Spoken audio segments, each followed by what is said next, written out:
Section 1. You will hear a conversation between a travel agent and a customer who needs to book a hotel for a group visit. First, you have some time to look at questions 1 to 6.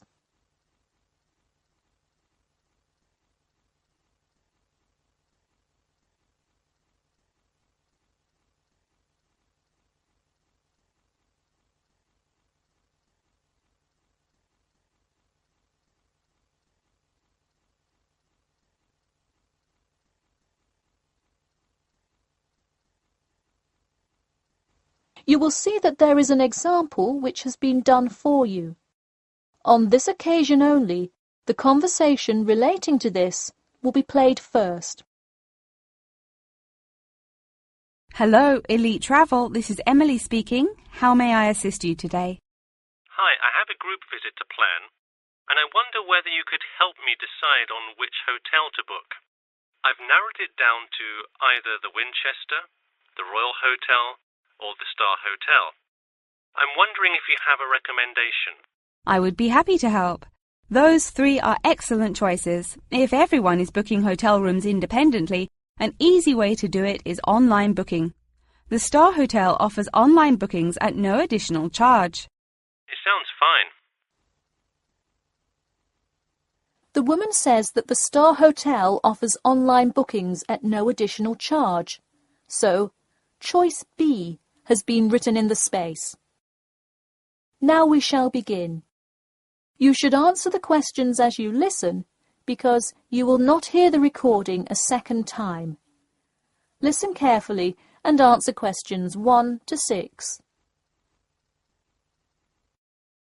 Hello, Elite Travel. This is Emily speaking. How may I assist you today? Hi, I have a group visit to plan, and I wonder whether you could help me decide on which hotel to book. I've narrowed it down to either the Winchester, the Royal Hotel, or the Star Hotel. I'm wondering if you have a recommendation. I would be happy to help. Those 3 are excellent choices. If everyone is booking hotel rooms independently, an easy way to do it is online booking. The Star Hotel offers online bookings at no additional charge. It sounds fine. Yeah, and you can even book the gorgeous sea view rooms if you act quickly. I'll consider that. It would be great since we're mostly first-time visitors to the area to get a nice view of the water. Now, are there handicap-accessible rooms? Yes, all 3 options have access for the physically disabled. Great. I should also mention that we'll be on a tight schedule, so we won't have much time to go out for meals. Which of these hotels serve food? There is a limited continental breakfast menu at the Star and at the Winchester. For a full restaurant and room service, the Royal Hotel is your best bet. Oh, wonderful. Could you tell me more about the restaurant? Absolutely. In the morning, there is a gourmet buffet, or a la carte item, and after 11 a.m. lunch is served in the dining room. Dinners are in a nice, low-key but high-quality setting in the hotel's private dining room, and Fridays feature the house jazz band. How lovely. Is there a group discount? No, sorry, not at the Royal Hotel. Let me check on the others, though. Could I place you on hold for just a second? Sure, thanks. It looks like there is one at the Winchester. 15% off when you book 8 or more rooms. Really? Sold. We'll book at the Winchester. Wait, is it suitable for children, though? We'll have a few little ones in our group, and it would be great to have a way to keep them occupied. Yes, in fact it has a play place that kids just love, with slides and swings and everything. Definitely a good hotel to bring the kids. Okay, great. Before you hear the rest of the conversation, you have some time to look at questions 7 to 10.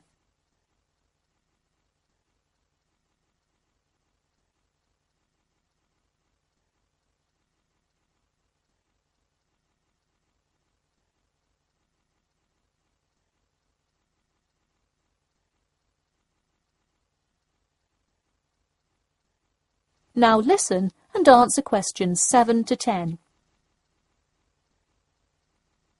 So now I know where we'll be staying. What next? Should I go ahead and book transportation and assign rooms and everything? Well, for now, there are only a few things for you to take care of. We will hold a block of rooms for you as soon as you send a deposit. I recommend booking as soon as possible, so you probably want to send the invitations as soon as you know how many rooms to hold. Oh, right.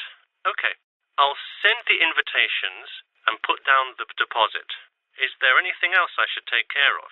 Great! And don't worry about this now, but sometime before you arrive, do let us know if you'll be requiring our transport service to and from the airport. I'll make sure to let you know.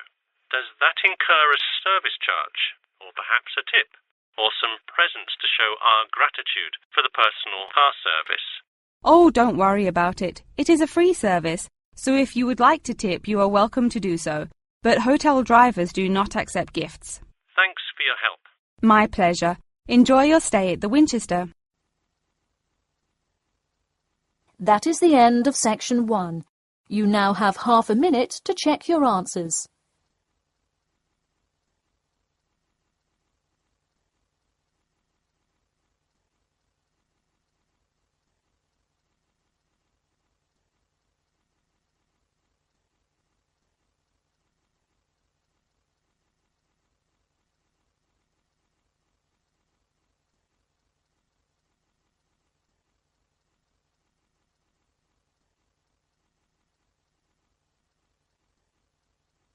Now turn to section 2. Section 2. You will hear a talk about the 11th Annual Durham County Car Exhibition. First, you have some time to look at questions 11 to 16.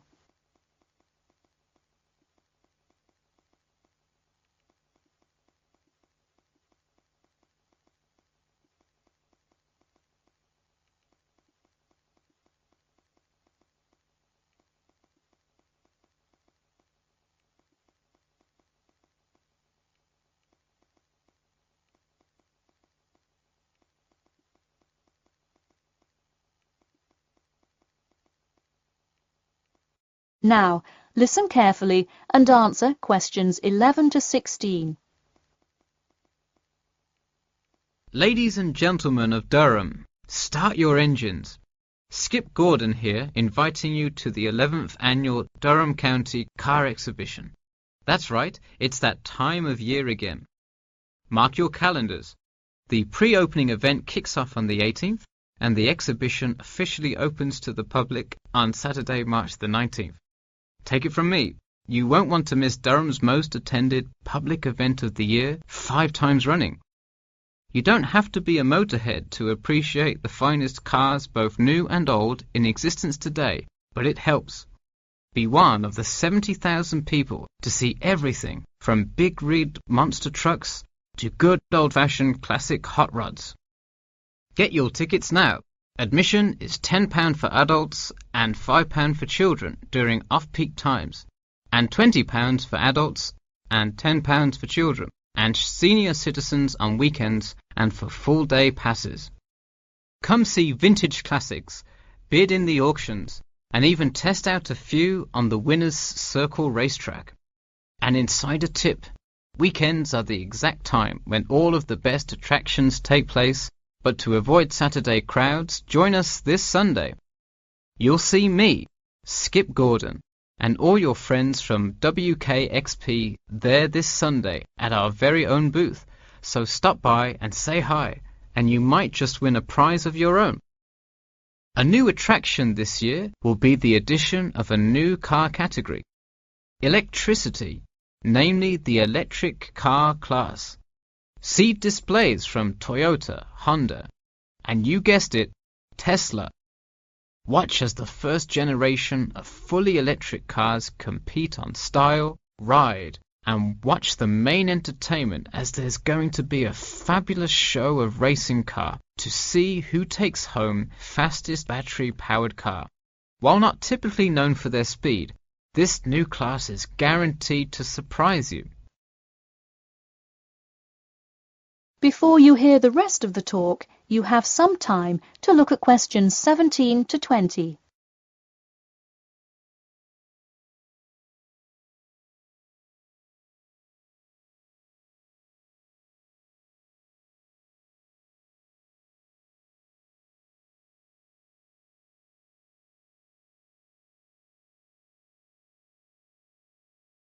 Now listen and answer questions 17 to 20. Get tickets before they sell out. Last year's tickets sold out fast, so we upped the attendance this year. That's right, more seats. But don't wait. Act now and save. That's right, if you buy your tickets before this Friday, you'll get 2 for the price of 1. That's right, 2 for the price of 1. And don't worry, kids. Just like last year, there's something specially for you.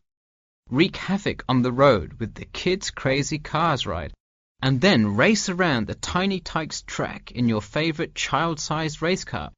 Meanwhile, Mum and Dad can take a spin in a ride a bit more than their size. We're rolling out a massive dirt track so you can get behind the wheel and test drive something a little more adventurous. Put the pedal to the metal in a 4x4 SUV as you go over bumps and navigate through twists and turns. You'll want to buckle up. You heard it here. Act now to get in on the fun at the Durham County Car Show before it's too late. Come for prizes, good prices, and good old-fashioned family fun. We had a lucky draw for a new car last year, but this year our main event is the Monster Truck Rally, where one lucky fan will win a chance to experience the thrill from behind the wheel, well, next to the wheel, as they ride with legendary driver Smash Tate. Feel the speed firsthand and talk to a living legend in a true, once-in-a-lifetime opportunity. For tickets, go online to www.durhamcountycars.com or call 1-888-CAR-SHOW now. We'll see you there, and always remember to buckle up. That is the end of section 2. You now have half a minute to check your answers.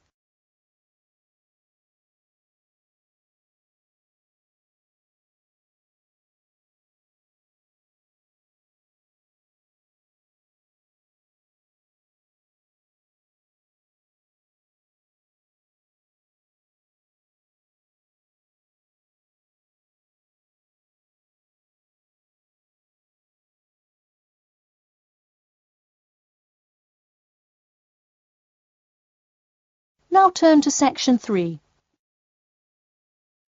Section 3. You will hear a student asking Professor Jameson for advice in choosing courses for next semester. First, you have some time to look at questions 21 to 23.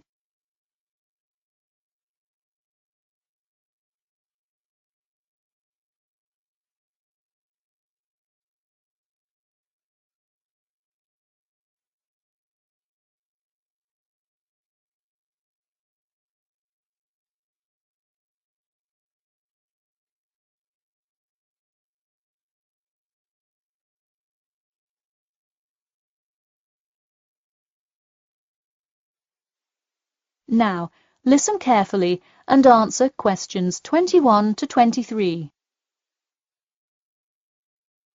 Hi, Professor Jameson. I was hoping we could talk this week about choosing courses for next semester. That sounds great.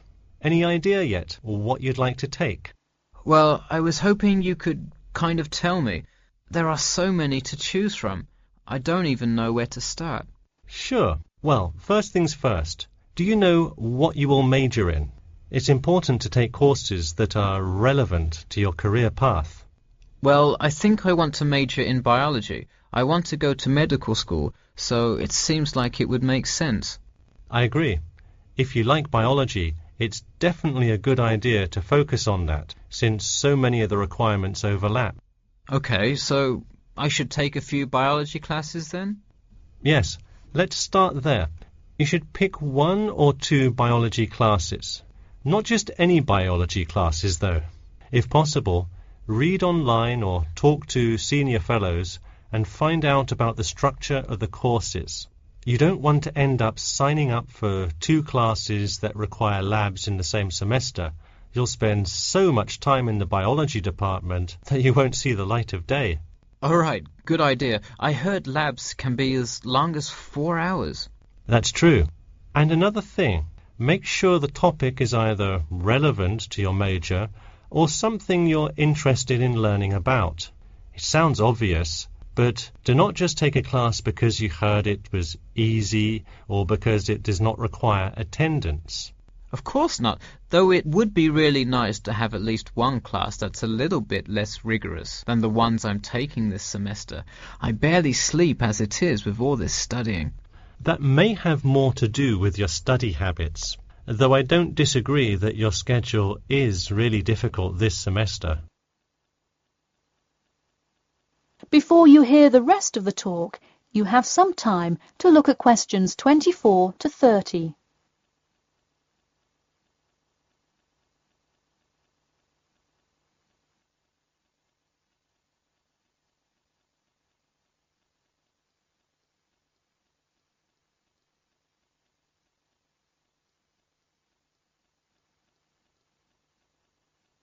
Now, listen carefully and answer questions 24 to 30.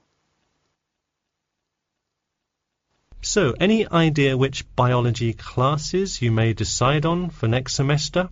Well, I was thinking of taking human physiology. It sounds relevant and interesting. I think it is an interesting class, but I would recommend against it. You're already in human anatomy, which also covers physiology, so it would be repetitive and probably not the best use of your time. If I already know some of the stuff, I could take it to boost my GPA a little bit. You could maybe do that, except the professor that teaches it is famous for giving out the fewest A's of any professor. Oh, well, never mind. Now, changing subjects. Have you decided yet on your research topic? Well, I actually decided I don't want to do a research paper. I'm going to do a dissertation instead. I think I will much more enjoy coming up with a thesis and finding all the details to support it. I see. Didn't you already do some of the research, though? What happened to that? Well, I started doing research, then the more data I collected, the more complicated things got. I realized I would have to take a lot more steps to randomize the sample, and then I realized I would need to control for more factors. I see. What kind of data collection did you do? I interviewed employees at the water treatment facility after Professor Dickinson recommended it. I understand.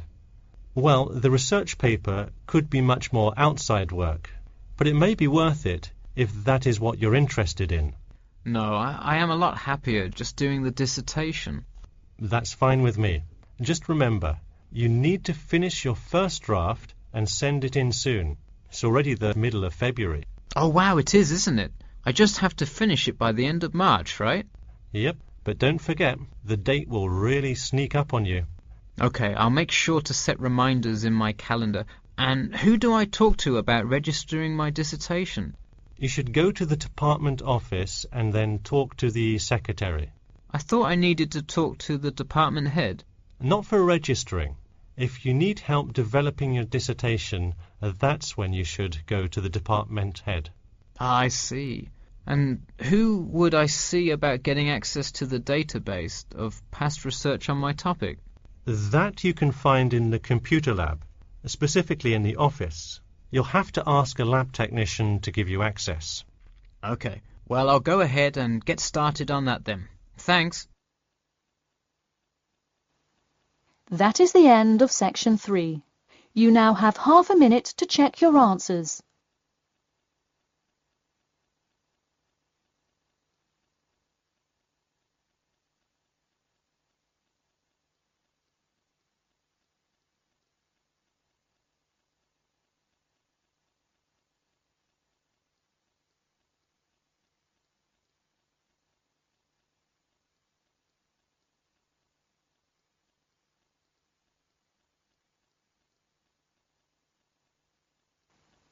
Now turn to section 4. Section 4. You will hear part of a lecture about the role of sleep in humans and animals. First, you have some time to look at questions 31 to 40.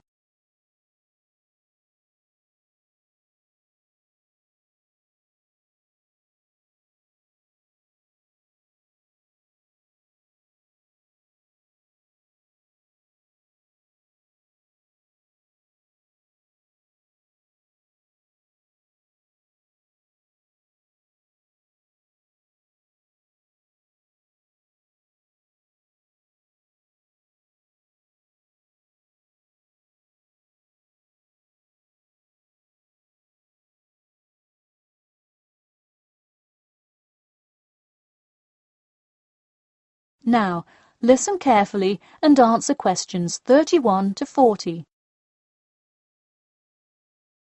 Good morning, everyone. In today's lecture, I'm going to talk about the role of sleep in humans and animals. Of all the biological processes in the animal kingdom, sleep is perhaps the most important. A human can survive for almost 2 weeks without eating, but did you know that 1 week without sleep can be fatal?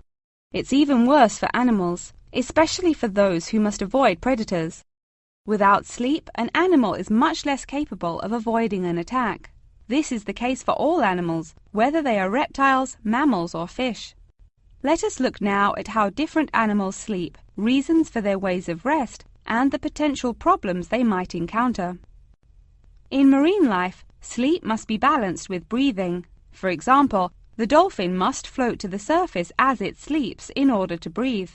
Like other large sea mammals, they keep one eye open and one half of the brain awake at all times to maintain some amount of consciousness required to breathe and to watch out for possible threats. They sleep with only one brain hemisphere in slow-wave sleep. Birds also have unusual sleeping patterns, mostly due to being constantly on edge in the presence of numerous predators. They usually sleep quite lightly. For example, Swainson's thrush, also called olive-backed thrush, is a medium-sized thrush that takes hundreds of naps during the day, each of which lasts just a few seconds. While migrating, migratory birds tend to function well on micronaps. Horses, on the other hand, do most of their sleeping standing up.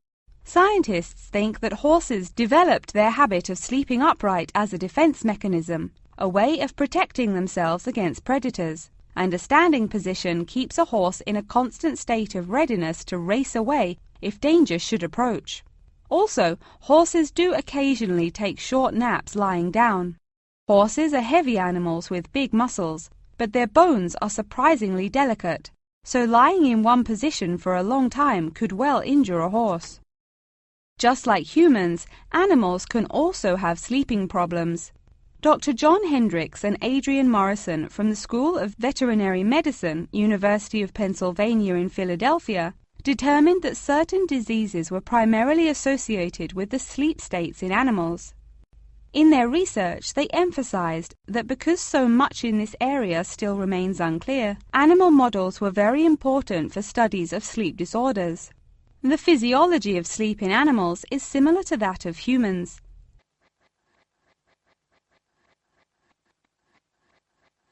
But why do we humans sleep?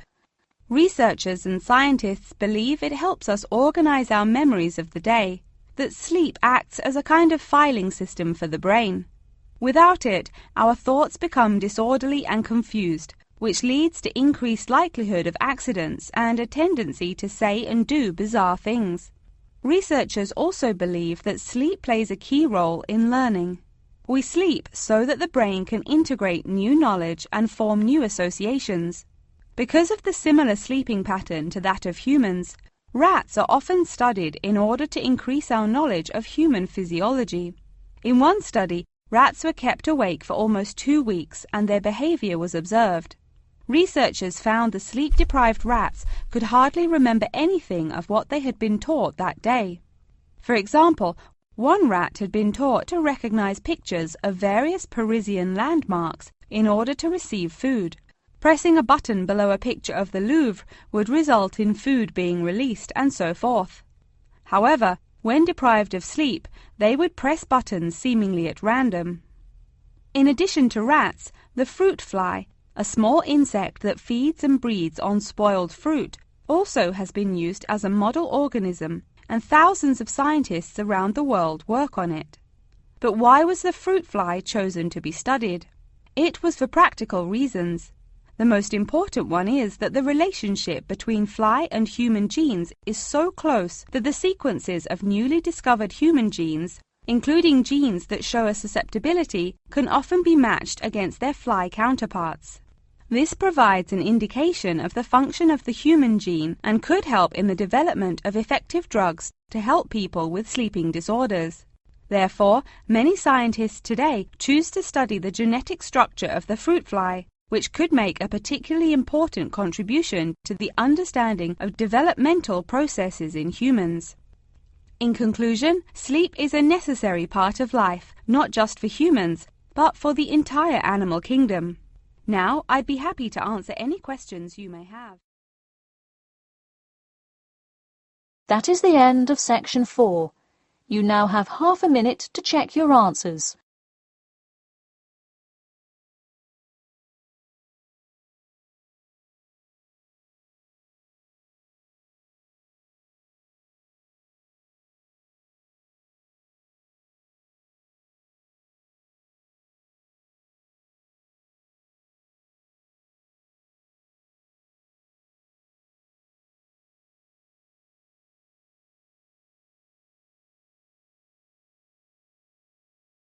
That is the end of the listening test.